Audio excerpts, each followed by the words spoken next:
자, 우리 항순이 지사님 들어오셨고 이혜선 지사님 들어오셨죠? 식사로 가셨나?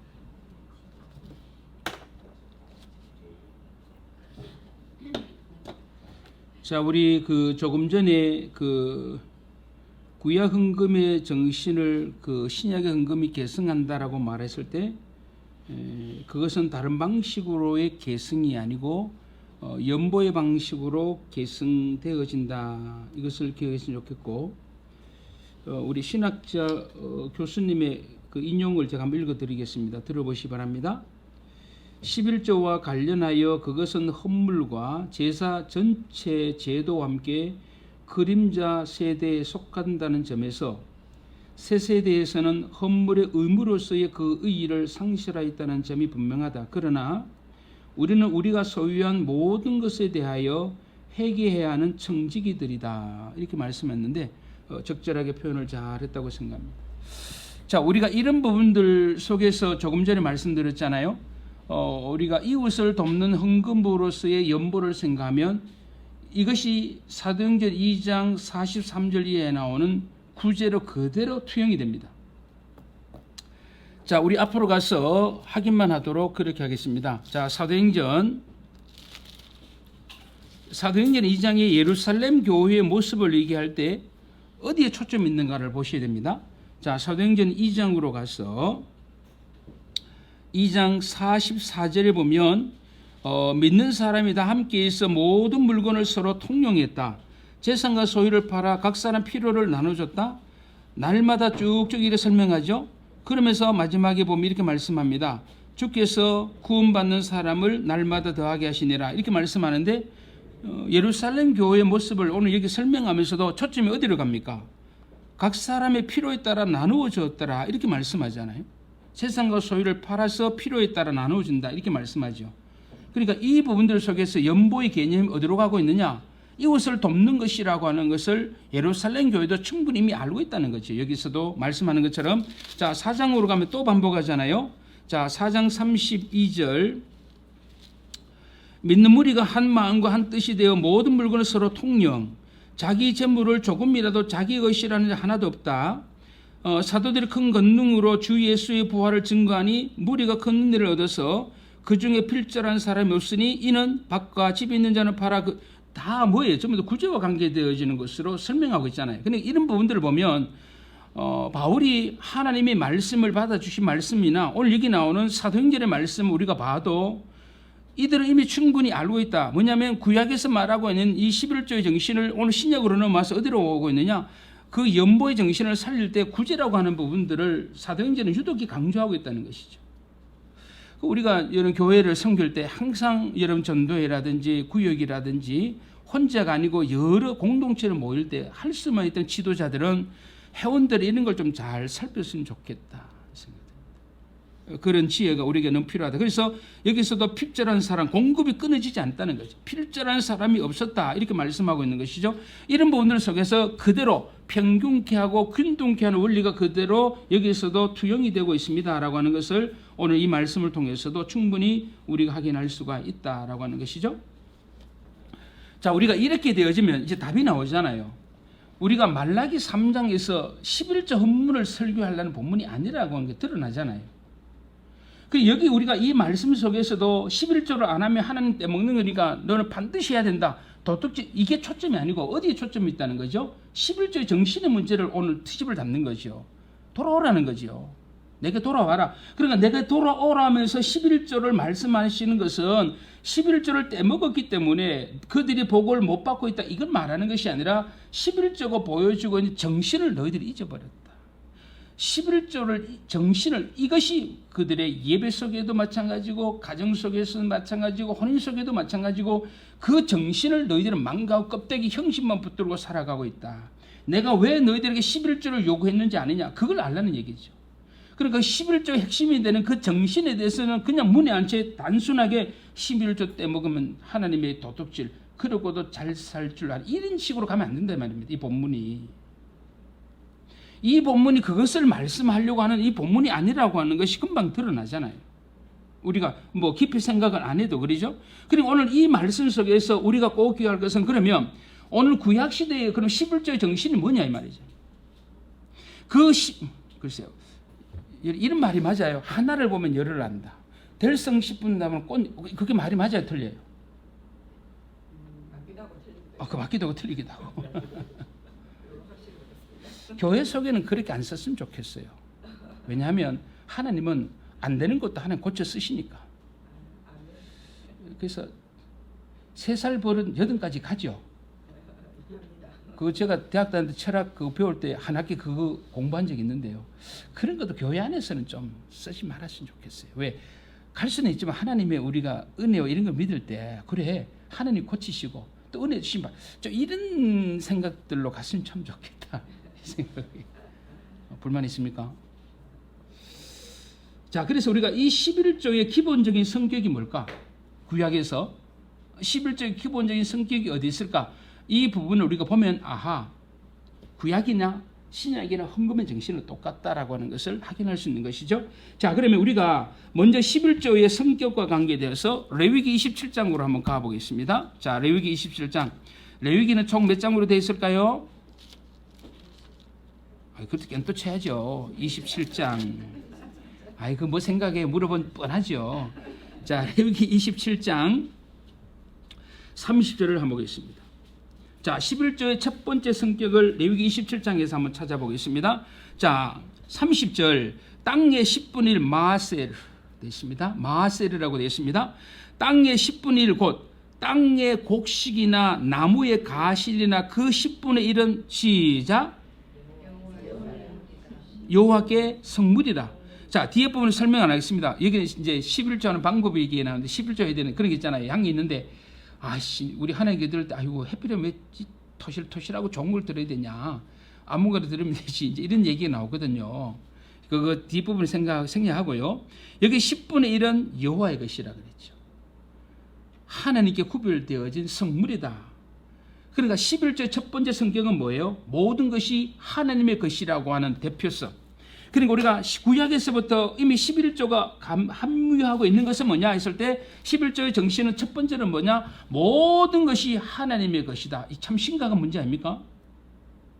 그러니까 말라기 시대의 이스라엘 백성들 한번 생각해 보자는 것이요. 자, 오늘 레위기를 통하여 분명히 말씀하는 것은 모든 것은 여호와의 것이다 이렇게 말씀하고 있는데, 다시 말해서 11조가 보여주고자 하는 성격 중에 첫째가 뭡니까? 사람이 가진 모든 것은 여호와 하나님의 것이다. 사람이 가진 모든 것은 여호와 하나님의 것이고 11조는 제가 가진 것에 모두 다 하나님의 것으로 알고 하나님께서 주신 것으로 알고, 그래서 모든 것이 하나님께서 저에게 주신 겁니다 라고 하는 것을 나타내고 고백하는 방편이 뭐예요? 11조.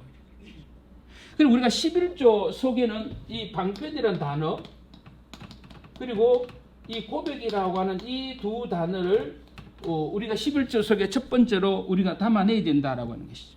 그래서 우리 하나님께서 주신 모든 것이다. 우리 하나님께 주신 모든 것입니다. 이것을 우리가 고백하는 하나의 고백으로서의 11조가 되어질 수가 있겠고, 모든 것은 하나님의 것입니다 라고 하는 것을 나타내는 하나의 방편으로서의 11조도 여기서 동일하게 생각할 수가 있습니다 라고 하는 것이죠. 그러니까 이미 구약에서부터 물건의 10분의 1은 하나님의 것이고 나머지는 내 것이다.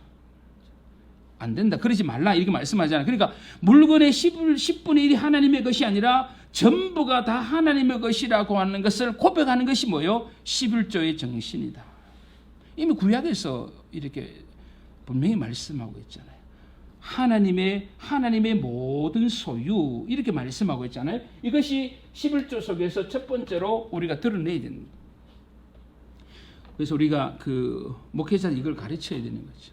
10분의 1은 하나님의 것이고 10분의 9는 내 것이고, 이런 부분이 아니고 모든 것이 다 하나님의 것, 하나님이 나에게 주신 것, 하나님이 나에게 다 주셨습니다. 뭘로 표현하지? 11조로 이것을 표현하는 것이고, 하나님이 모든 것을 나에게 다 주셨다는 것을 고백하는 게 뭐다? 11조다.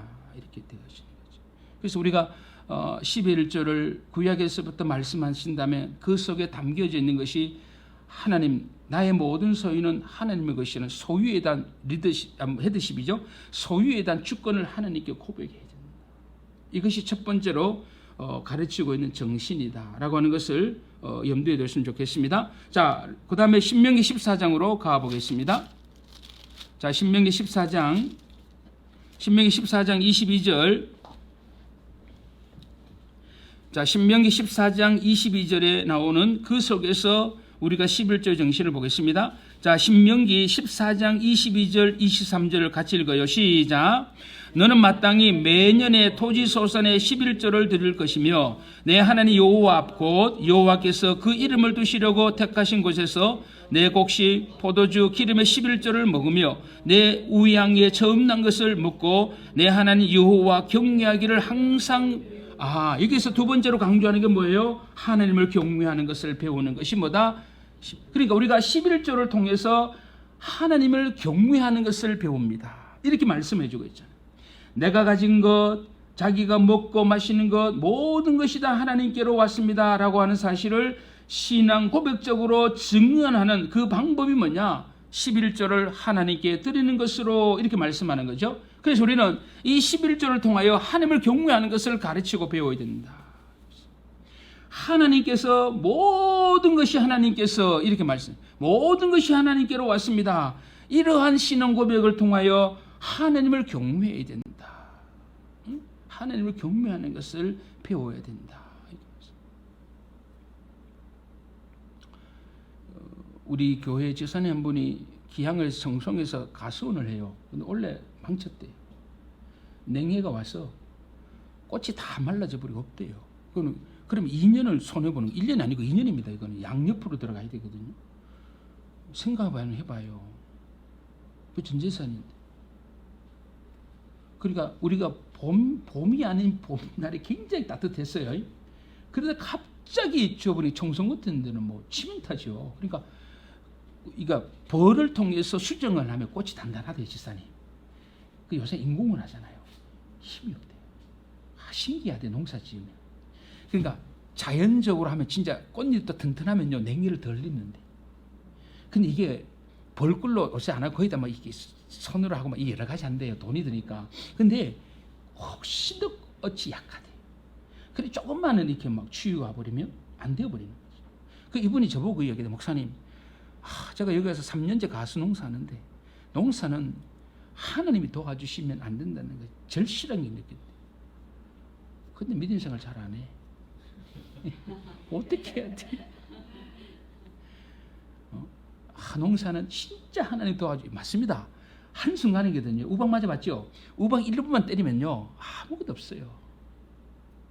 진짜 하늘을 바라보고 살 수밖에 없으면 사람들이 하나님 앞에 좀 겸손하고 이래 돼야 되는데 이게 안 그러잖아요. 그럼 모든 것이 하나님께로 왔습니다 라고 하는 부분 속에서 내가 열심히 하고 내가 잠 안 자고, 맞죠? 열심히 했죠. 근데 우리가 하나님 한번 틀어버린다라고 생각하면 아무것도 아닌데, 그래서 우리가 오늘 이 11조의 두 번째 정신 보면서 그래, 11조를 하나님께 들음으로 말미암아 모든 것이 주님께 왔다는 고백할 뿐만 아니라 그래, 이걸 통하여 하나님이 내 생명의 삶의 주인이라고 하는 그걸 배워나가. 그걸 우리가 배워나가는 것입니다. 11조 10분의 1 막 칼같이 정확하게 계산해서 102,255원 정확하게 떼서 내가 하나님께 바쳤으니, 이런 식으로 가면 안 된다, 정신이. 그런데 우리가 이런 부분들의 말씀 속에서 보면 이 말라기 시대 하나님께서 내게 돌아오라 이렇게 말씀하잖아요. 그러면 내게 돌아오라 말씀하면서 회개해야 된다고 말씀하면서 11조 언급을 언급하고 있어요.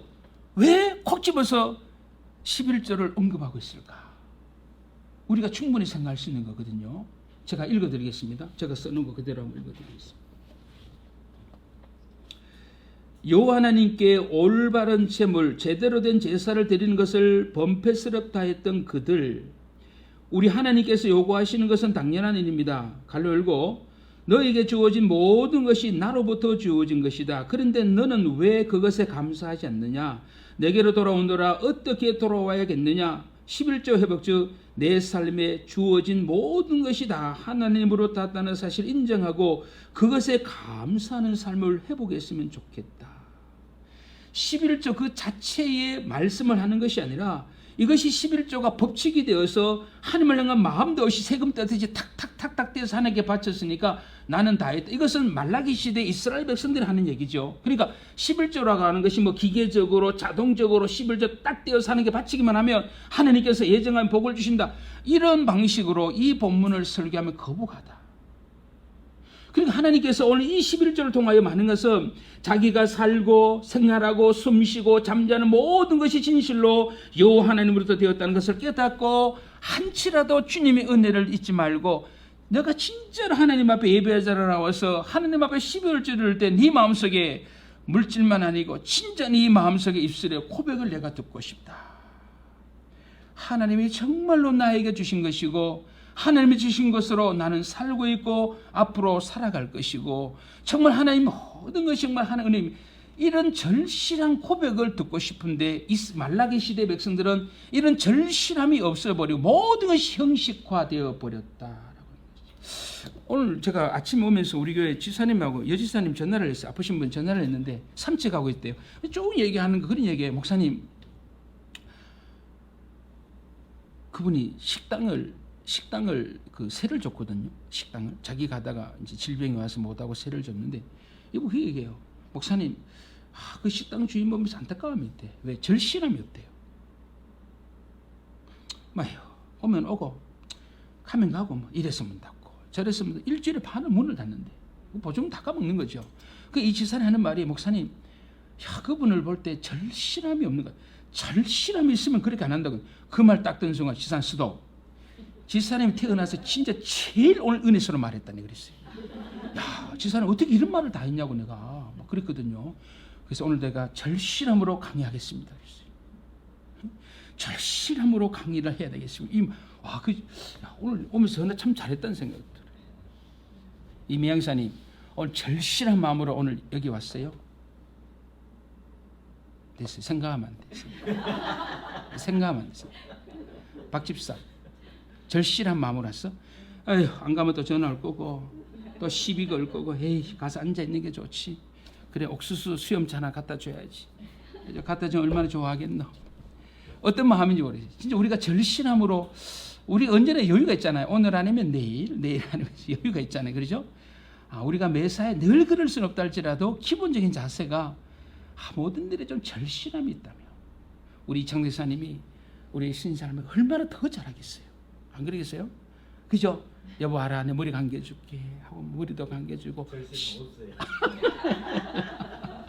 막 샴푸로 린스로 막 코팅 막 해가지고 드라이기 쫙 해서 여보 앉아라 내 막 미스트 화장부터 내 해줄게 파운데이션 어디 있나 해서 파운데이션 막 그리고 탁 해서 사진 하나 쫙 찍어줍니다. 확 절실함으로 하면 그죠? 우리 여유가 있잖아 언제나. 언제나 우리 여유가 있잖아. 우리가 여유가 있는데 참 절실함. 근데 이스라엘 백성들이 그게 모르겠어요. 늘 예배라고 하는 것은 몸에 배어 있으니까. 근데 문제는 종교적인 내용과 행식으로 갔을 때 다 몸에 배어 있는데 하나님 보실 때는 11조 떼먹었으니 이놈들 벌 받아봐라 이게 아니고 너희들은 11조라는 부분 속에서 그 정신이 어디 가버렸나. 너희가 진짜 11조에 대한 물질의 양은 정확한지 몰라도 너희 마음이 나에게 진짜 감사하는 마음이고 진짜 거기에 신앙 고백이 담겨있고 이게 없다. 그걸 하나님께서 지적하고 있는 거거든요. 그리고 이 본문을 가지고 그래서 그 목회자들 오해하지 말고 들으세요. 성도들이 헌금생활 잘하니까 부흥하죠. 부흥하면 강사님들이 이런 본문도 설교도 잘하잖아요. 막 11조 막 얘기하고 막 간증자 세우면 막 우리 한국 사람 은혜 잘 받거든요. 막 그 다음날 달라져요. 한 달도 안 가. 또 원위치. 그래서 말씀을 잘 목회자는 그러면 안 된다고 생각해. 목사가 설교할 때 의도로 갖고 하면 안 됩니다. 아시겠죠? 목사가 어떤 설교를 그래 어떤 의도를 갖고 설교하면 안 됩니다. 그냥 하나님이 사랑하는 당신의 자녀들에게 무엇을 말씀해 주시기를 원하실까라고 하는 그런 마음으로 말씀을 나누어야지 어떤 의도를 갖고 조심해야 됩니다. 정말 그건 시험됩니다. 성도들이 따라합시다. 눈치가 구단이다. 성도들이 많은 설교 듣거든요. 압니다. 목사님 진짜 우리를 사랑해서 저 말씀하시는지 아니면 또 뭐가 있겠구나. 우리 목사님 세미나만 가면 겁이 나. 왜? 세미나만 갔다 오면 뭔가 일어나거든요. 이제 우리가 이 신학의 깊이가 없으니까 그래요. 늘 흔들리는 거죠. 그래서 우리가 이런 부분들을 좀 조심하고 따라합시다. 한치라도 주의 은혜. 한치가 몇 센치예요? 세치혀. 그러면 세치혀. 세치혀로 사람을 막 그러죠. 이인숙 기사님은 안 그러죠. 여기 막 사람 넣어놓고 우로 돌리고 좌로 돌리고 막 세치혀. 한치가 보통 약 3cm. 세치혀 그러면 10cm 안 되잖아요. 그러니까 이 세치 그럼 혀가 무게가 얼마예요? 오늘 집에 가서 자기 혀 무게 달았어요. 다음 주에 숙제 말라기에 다 지난번에 숙제 다 폐지. 지난 성경 3번 안 읽어도 좋아요. 자기 혀의 그램수를 정확하게 재서 혀의 길이를 정확하게 재서 제출할 것. 알겠죠? 세치의 혀 그러잖아요. 참 우리가 이 혀로서 사람을 참 잠언을 얘기 안 해도 많이 죽이고 살리잖아요. 참 우리가 목사인 저도 그래요. 참 이게 조심해야 되는데 그러죠. 이런 부분들. 그래서 한치라도 우리는 주의 은혜가 없이는 이런 절실함이 좀 있도록 기도했으면 좋겠어요. 우리가 예배자로 우리가 또 예배자로 나아갈 때 하나님 앞 준비하는 모든 것들이 있잖아요. 정말로 주일이 사모가 되어지고 예배가 정말로 그리워지고 하나님을 진짜 더 함께 만나고 공동체적으로 하나님을 만나고 싶은 교회아로서 우리가 교회아로서 함께 예배하고 이런 절실함을 갖고 우리 예배한다면 그 한 시간이 얼마나 소중할까? 얼마나 소중할까? 이런 생각을 해보게 되었습니다. 자, 그러면 우리가 11조 관계 첫 번째는 모든 것이 하나님의 것이다. 두 번째로 우리가 11조 정신을 또 하나 찾아냈으면 좋겠습니다. 자, 말라기로 가겠습니다. 자, 두 번째 정신을 우리 같이 한번 생각을 해보겠습니다. 말라기로 가서 같이 한번 보겠습니다. 말라기. 자, 말라기 3장 보겠습니다. 자, 말라기 3장으로 가서 4절을 한번 보겠습니다. 4절 한번 보겠습니다. 그때에 앞에 연단이란 말이 나오거든요. 연단이란 말이 3절 중반절에 나오는데 그때에 유다와 예루살렘의 헌물이 옛날과 고대와 같이 나 여호와께 기쁨이 되려니와 그때는 기쁨이 된다. 이 말씀 속에 함유되어 있는 건 뭡니까? 지금은 뭔데 이 말이잖아요. 그때에 언약의 사자가 와서 언약의 사자가 심판을 통하여 정결케 할 것이고 그때에는 뭐가 된다고요? 헌물이 옛날과 고대와 같이 나를 여호와를 기뻐하는 것이 될 텐데 그때는 기뻐하는 진정한 예물이 될 텐데 지금은 뭐라는 거예요? 아니라 이 말이잖아요. 그거 아니에요. 제가 해석을 잘못했어요. 우리가 2절 3절 잿물 나오고 연단 계속 나오거든요. 그러니까 조금 전에 말씀드린 것처럼 심판은 정결케 하기 위한 정화의 심판이라고 했잖아요. 그래서 하나님이 정결케 해서 드리는 헌물은 하나님께 참 기쁨이 될 것이 언제? 그때 내 언약의 사자가 왔을 때에 이렇게 되거든요. 언약의 사자가 올 것이다. 그럼 지금은 뭐예요? 아니다. 지금의 상황은 아니다. 그때는 맞았고 지금은 틀렸고 이 말이거든요.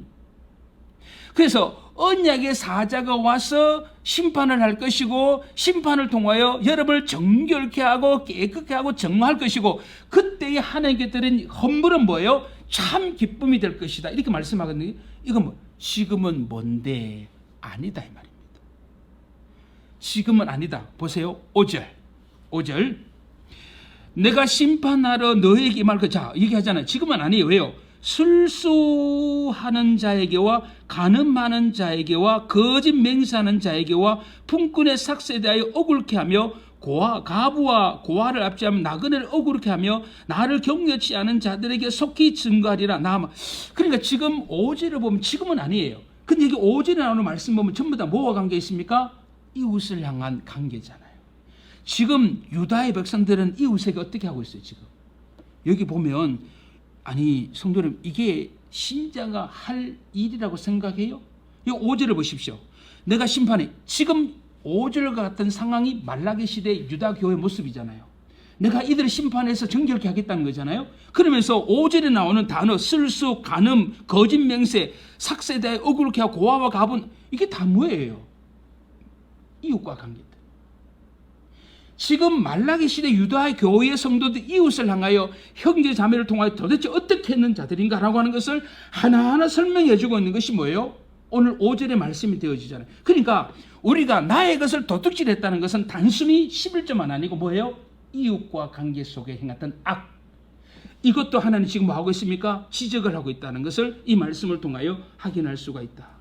그러니까 총체적인 위기라고 하는 것은 하나님을 향한 예배의 문제가 아니고 유다 교회의 성도들은 성도와 성도 사이에 그 관계 속에서 이웃에게 악을 행하고 고아, 과부, 나군의 약자들을 계속 해꾸지했다는 거잖아요. 지금. 그러니까 하나님께서 오늘 여기 말씀하는 것도 뭐예요? 단순히 너희들이 하나님과의 관계 속에서 나의 것을 도둑질했다 이 부분 속에서 하나님께 드린 제물 이것만 말하는 것이 아니라 11조의 다른 한 측면이 또 언급이 되고 있다. 뭐와 관계되어서? 이웃과의 관계되어서. 그래서 여러분 7절 이하에 바로 11조 헌물이 나오잖아요. 그러니까 우리 하나님께서 지금 언약의 사자를 통하여 내가 너희들을 정결케 하는 심판을 할 것이고 그래서 내가 너희들의 헌물을 기쁘게 받을 터인데 지금은 아니다. 지금은 뭐 하고 있느냐? 너희들이 예배로 모이는 그것도 형식적이지만 또 너희들이 살아가는 삶의 환경 속에서 이웃에게 이런 말로 못할 악을 행하고 있다 이 말이죠. 이웃에. 그러니까 우리가 이런 부분 속에서 11조는 뭐예요?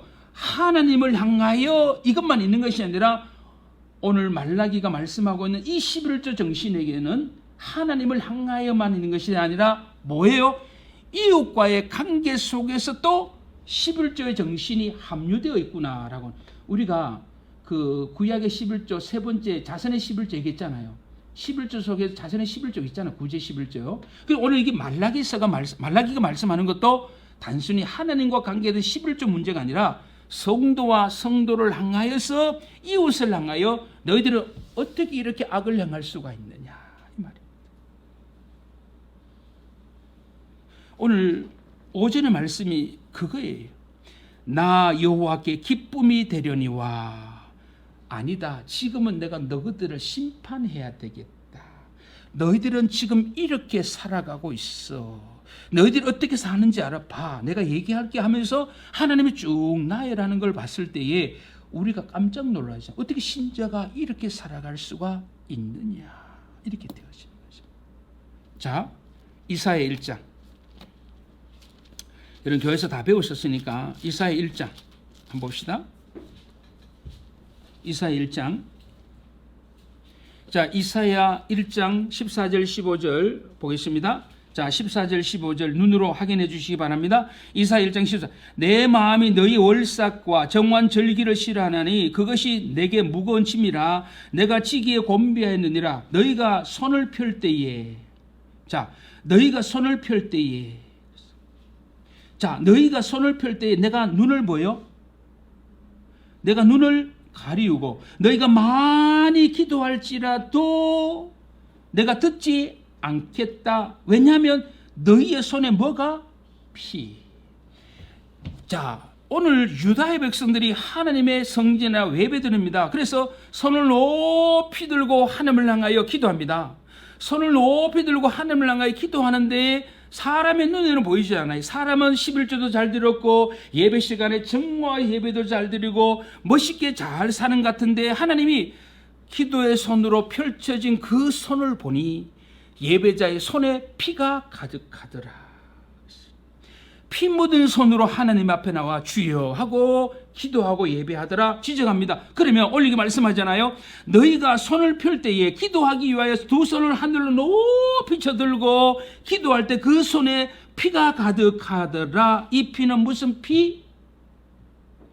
이 피는 무슨 피? 1번 당나귀 피, 2번 염소 피, 3번 박지원 지사님 피. 어려워요. 상당히 어렵습니다. 이거 보통이 아닌데. 자, 답이 어디 나와요? 제가 이거 왜 그러냐면요, 제가 신학교 때 시험 문제 이거였어요. 한 문제 나오는데요, 못 쓰겠어요. 알아야 쓰죠. 자, 16절 시작. 너희는 스스로 씻으며 스스로 깨끗게 하여 내 목전에서 너희 악업을 버리며 악행을 지고. 자, 선행을 배우며 공의를 구하며 학대받는 자를 도와주며 고아를 위하여 신원하며 가부를 아하 그들이 하나님을 향하여 손을 높이 들고 주여 했을 때 그 손에 이 피는 뭐예요? 약자들의 것을 빼앗았어. 약자들의 것을 빼앗아 그들을 강탈해서 그들의 생명의 피를 하나님께 가져옵니다. 그러니까 오늘 이 시대의 유다 백성들의 헌금은 다 뭐예요? 가난하고 없는 자들의 것을 빼앗아서 하나님께 드렸다. 이렇게. 그걸 뭐예요? 너희 손에 피가 가득하더라. 그러니까 목사는요 11조 딱 이것만 가르치면 안 됩니다. 뭘 가르쳐야 돼요? 우리 성도들이 11조의 정신을 알고 11조를 어떻게 들어야 되는지도 가르쳐야 되는 거죠. 온갖 나쁜 거, 막 투기, 뭐 온갖 다 해가지고 그게 하는 것이 아니라 할 수만 있다면 어떻게 하든지 우리가 땀 흘리고 정직하게 순전한 연보가 되어지도록 우리가 그러한 것도 가르쳐야 되는데 오늘 유다의 백성들은 손에 피를 묻히고 하나님 앞에 예배드리는 거죠. 사람들을 보기에는 좋잖아요. 얼마나 멋있어 보여요. 막 황금 봉투가 툭툭하잖아요. 막 보니까 그 은혜 되죠. 막 툭툭하죠. 재정부에서 보면 얼마나 좋아요. 야 우리 교회에서 막 이 헌금은 참 좋다 그래서 막 광고에 크게 내자 그 사람 이름을 크게 할자로 크게 해서 내고 막 그런 얘기. 근데 겉으로 멋있잖아요. 근데 하나님 뭐라 그랬어요? 너희 손에 피가 가득하다. 왜 약자들의 것을 빼앗아서 하나님께 드리느냐. 그리고 우리가 11조를 얼마나 하느냐. 더 중요한 것은 11조 정신. 이 11조가 정말로 하나님 앞에서 하나님 받으실 만한 것입니다. 내가 어떻게 해서 하는 이게 더 중요하다는 거예요. 오늘 그러니까 하나님 이사야 1장을 딱 펼치면서 첫 번째 얘기하는 게 뭐예요? 너희들은 예배가 다 틀렸다. 그 오늘 여기 말씀하고 있는. 그래서 1장 18절 오라 우리 설교배를 너희 제가 주 예배자로 하나님께 나오는 자는 가장 먼저 하나님 앞에 죄의 문제, 회개의 문제를 언급하고 있잖아요. 선교단체가 막 18절을 달달달달 다 외우잖아요. 그렇죠? 그러니까 이 문맥 속에서 이것이 없으면 예배가 안 되어지는 거지. 그래서 너희들은 피 묻은 손을 씻고 와라. 씻고 오라는 얘기. 그래서 우리가 이런 부분들을 우리가 말씀을 통해서 나누면서도 우리가 생각할 것이 여기 앞에서 말씀하는 것처럼 오늘 말라기 시대도 여전하더라. 뭐 거의 이사야와 동시대 거의 선지자지만 말라기가 지적하는 거 동일하잖아. 너희들 어찌하여 그래도 악을 행하느냐. 못 배운 사람 것 등치고 속이고요. 힘없는 사람 것을 빼하고 막 이렇게 해서라도 막 부자가 되어서 하나님 앞에 거창을 갖다 바치고 우리 하나님 보실 때 얼마나 진노하겠냐 이거죠. 하나님은 너희 손에 피를 보고 계시는데 하나님을 속이는 거잖아요. 오늘 말라기 그렇게 하잖아요. 너희가 어찌하여 고아와 가보나 억울하게 하느냐. 왜 억울하게 하느냐. 그래서 뭐라고 말씀합니까? 나를 경외치 아니하는 자들에게 속히 증거하리라 그랬어요. 오늘 여기서 말씀하는 것도 말라기 시대에 하나님 말씀하는 것 똑같이 뭐예요? 하나님의 것을 도둑질했다. 11조 이것만 얘기하는 것이 아니라 11조의 한 측면이 있다. 그것이 뭐냐? 이웃이라고 하는 개념이라고 하는 것이죠. 자, 성경 한번 찾아봅시다. 자, 신명기 12장으로 가겠습니다. 신명기 12장. 자, 신명기 12장으로 가겠습니다. 자, 신명기 12장 12장 17절 18절 보겠습니다. 신명기 12장 17절 18절 제가 읽겠습니다. 너는 곡식과 포도주와 기름의 11조와 내 우양에 처음 난 것과 너의 소원을 갚는 예물과 너의 낙헌 예물과 내 손의 거짓물은 너희 각성에서 먹지 말고 오직 내 하나님 여호와께서 택하신 곳에서 내 하나님 여호와 앞에서 너는 내 자녀와 노비와 성중에 거하는 레위인과 함께 그것을 먹고 내 손으로 수고한 모든 일을 인하여 내 하나님 여호와 앞에서 즐거워하되 여기 말씀합니다. 뭐라고 말씀합니까? 내 자녀 노비 성중에 거하는 레위인과 함께 그것을 먹는다 이렇게 말씀하고 있죠. 자, 오늘 여기 12장 17절에 그렇게 말씀합니다. 자, 14장으로 가겠습니다. 자, 우리가 지난번에 봤던 것처럼 자, 14장 28절로 가겠습니다. 자, 14장 28절 매 3년 끝에 여기서 우리가 자선의 11조로 말씀드렸죠. 10분의 1을 다 내어서 내 성읍에 저축하여 자, 너희 중에 분깃이나 기업이 없는 레위인 성중에 가는 객 고아 가부 와서 먹고 배불리게 하라.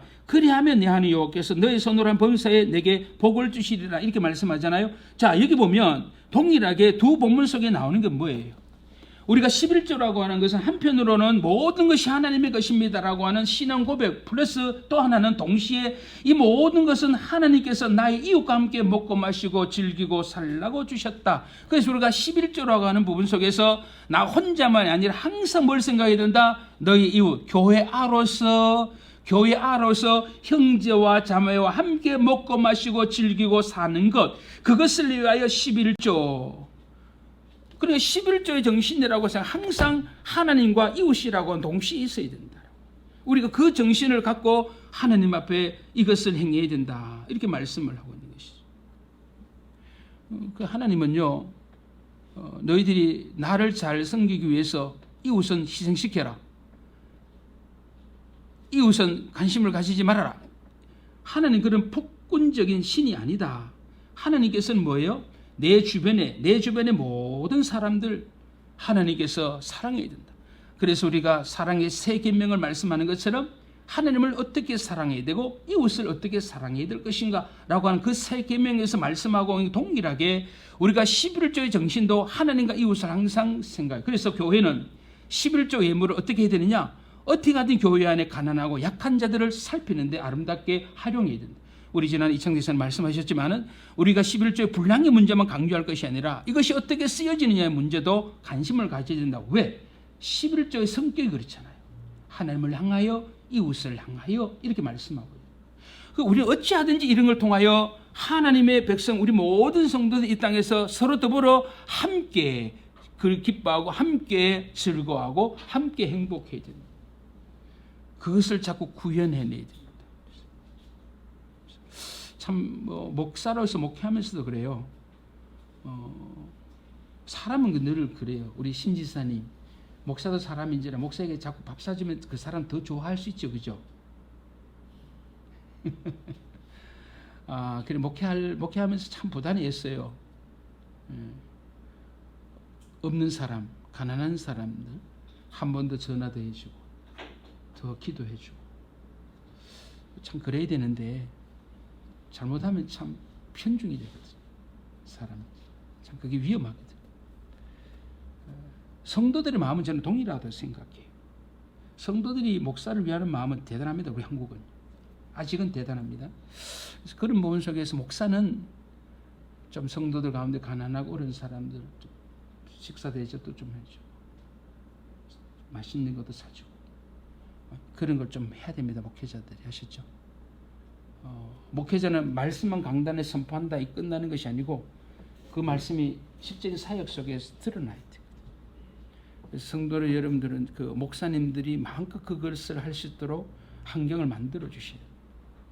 그 성도들이 목사님은 늘 성도를 위해서 새벽마다 기도하고 성도를 위해서 늘 기도하는 목사 플러스 그 성도들의 삶에 대해 늘 관심 있는 거. 그래서 어떻게 하면 그 성도들을 도와서 함께 믿음의 경주를 완주할 수 없을까? 목회자는 거기 관심은 목사가 목회하는 이유가 거기 있잖아요. 그 사람 나오든 안 나오든 이게 아니고요. 정말 교회 가운데 다 있거든요. 어느 교회든지 간에 그런 분들을 정말로 기도해주고 위로해주고 싸매어주고 손을 잡아주고 목회자는 말씀으로도 위로하고 세울 뿐만 아니라 정말로 또 신방 만남을 통해서 참 그런 걸 잘 해야 됩니다. 그래서 우리가 이런 것이 하나의 재정적인 문제로서만 이렇게 되어지는 것이 아니고 실질적 교회 안에 직분자로 섬길 때 이런 부분을 잘 섬겨 나가야 되는데요. 자, 우리 요한일서로 한번 가보겠습니다. 요한일서 찾기가 왜 이렇게 어려워요? 나도 못 찾겠어요. 어디 갔지 얘가? 아이고 진짜. 자, 요한일서 얼마나 어려운지 3장으로 가겠습니다. 요한일서 3장 13절 14절 먼저 봅시다. 형제들아 세상이 너희를 미워하거든 이상히 여기지 말라. 우리가 형제를 사랑함으로 사망에서 옮겨 생명으로 들어간 줄 알거니와 사랑치 아니하는 자는 사망. 이 엄청난 말씀을 하고 있거든요. 자, 여기 보세요. 우리가 형제를 사랑함으로 사망에서 옮겨 생명으로 들어간 줄 알아라. 와, 여러분 이게 말이 됩니까? 사랑으로 사망에서 생명으로 옮겨 이렇게 말씀하고 있잖아요. 자, 그런데 동일하게 요한에 있었던 요한복음 5장으로 한번 가봐요. 요한복음 5장. 자, 요한복음 5장 24절 많이 그렇죠. 우리 김선아 자매님 요한복음 5장 다 외우죠?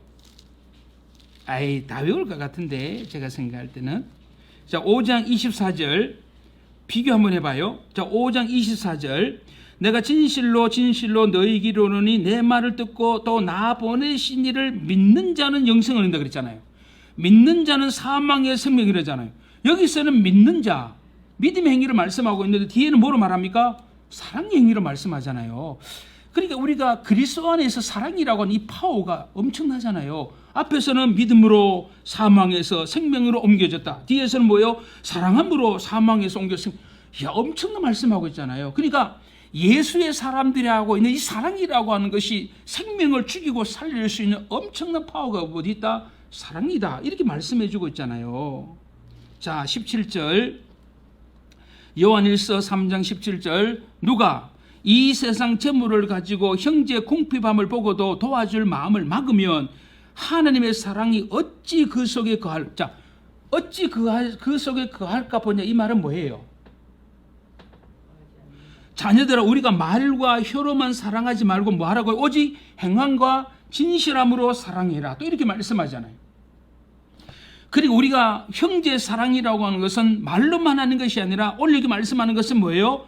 재물이다. 이렇게 말씀하잖아. 재물, 물질을 통해서도 오늘 이렇게 말씀을 해주고 있는 것입니다.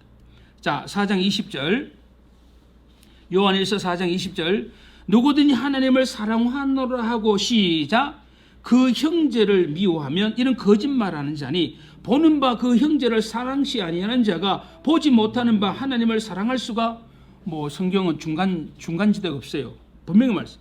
눈에 보이는 형제를 사랑시 아니하는 자가 보지 못하는 바 하나님을 사랑할 수가 없다. 못을 박아버리잖아요. 자, 이렇게 말씀을 하고 있습니다. 자, 더 나아가서 우리 한번 5장 24절로 가보겠습니다. 아니 됐습니다. 자, 우리가 이 부분 속에서 우리가 생각할 것은 뭐냐면 그 요한일서, 그러니까 그 사도 요한이 예수님의 제자 중에서 유일하게 뭐죠? 유일하게 순교 안 했어요. 자연사 93세 그 요한이 유일하게 순교 안 했어요. 물론 감옥은 들어가고 유배를 당했지만 근데 이 요한이 마지막에 설교했던 제목이 서로 사랑하라. 이 설교만 해도 주일날마다 성도들이 목사님 왜 똑같은 설교를 맨날 합니까? 그러니까 요한이 했던 말, 멋있는 말이죠. 너희들이 이 말에 순종할 때까지 내가 설교하겠다. 그래서 이 요한일서가 유독히 형제 사랑에 대한 얘기를 말씀하고 있습니다. 그래서 우리가 이런 부분들 속에서 11조라고 하는 항상 하나님과 이웃이라고 하는 것은 항상 그 11조 정신 속에 묻어내야 됩니다. 우리가 교회는 그래서 성도들이 10의 1조를 드리는 것과 교회가 또 이 11조를 또 10의 1조를 통하여 어찌하든 교회 안에 핍절한 사람이 없도록 우리가 주님의 사랑을 잘 나누는 것, 이것이 우리가 또 회복해야 된다. 그래서 이런 부분 속에서 뭐예요? 말라기 시대의 유다의 백성들은 11조는 했지만 머리 잊어버려 정신을 망각해버렸다. 그것이 없이 그냥 의무적으로 기계적으로 그냥 드렸다는 것이죠. 그래서 하나님께서 이 11조를 콕 집어서 말씀하면서 뭐냐면 내가 너희들의 마음이라고 하는 거지. 네 마음. 내가 네 마음을 얻고 싶다.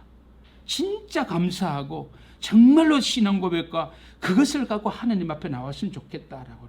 내가 돈이 없어서 아니야. 그러니 예배드리는 것도 빈패스럽고 예물도 빈패스럽고 다 거창스럽다고 말하지. 그러지 말고 제발 좀 마음으로 그렇게 했으면 좋겠다. 이렇게 말씀을 하고 있는 것입니다. 자, 말라기 3장으로 가겠습니다. 자, 말라기 3장. 자, 그러면서 말라기 3장으로 가서 자, 보겠습니다. 12절에 보면 자, 이것이 회복이 되어지면 놀라운 하나님의 축복이 임할 텐데 12절에 너희 땅이 아름다워짐으로 이렇게 말씀합니다. 여기 땅이 아름다워진다라고 말씀하는데 이걸 시브리 원문으로 그대로 직역해버리면 기쁨의 땅이 된다는 것입니다. 기쁨의 땅이 된다. 그래서 우리가 참된 11조의 정신을 회복해서 하나님을 인정하고 이웃에게 자선을 베풀 때에 하나님의 백성은 드디어 뭐요? 기쁨의 땅이 되어질 것이다. 이렇게 말씀합니다. 그래서 여호와 율법을 즐거워하며 그 율법 주야로 묵상하는 자가, 이렇게 말씀하고 똑같죠? 이런 부분들 속에서 우리가 기쁨의 땅을 어떻게 회복할 것인가, 오늘 말씀하는 것처럼 11조의 정신을 회복해서 하나님을 그 속에 인정하고 더 나아가서 이웃에게 자선을 베푸는 것을 통해서 우리는 기쁨의 공동체를 세워갈 수가 있습니다. 이렇게 말씀을 해주고 있습니다. 그래서 우리가 이런 부분들을 우리가 기억해서 우리가 11조라든지 우리 하나님 앞에 예물을 드리는 신자로서 우리가 살아갈 때, 아까 이사야 말씀 있는 것처럼 우리의 종교적인 행위로 인하여 오히려 그것이 하나님의 심판의 빌미가 되지 않도록, 즉 마음의 기쁨도 없고 마음속에 소망도 없고, 이것이 아니라 우리가 이런 11조의 정신과 성격을 새롭게 잘 회복을 해서 이런 내 심령이, 내 삶이, 우리 예배 공동체가 더 아름다워지고 복된 공동체가 되었으면 좋겠다. 이런 마음을 가지고 몇 번에 걸쳐서 구약의 11조에 대한 쭉 살폈고, 신약으로 넘어와서 이것이 연보의 정신으로 이어졌고, 이것이 교회 안에서 이런 식으로 사용되어졌습니다라고 하는 것까지 저의 머릿속에 든 것은 여기까지.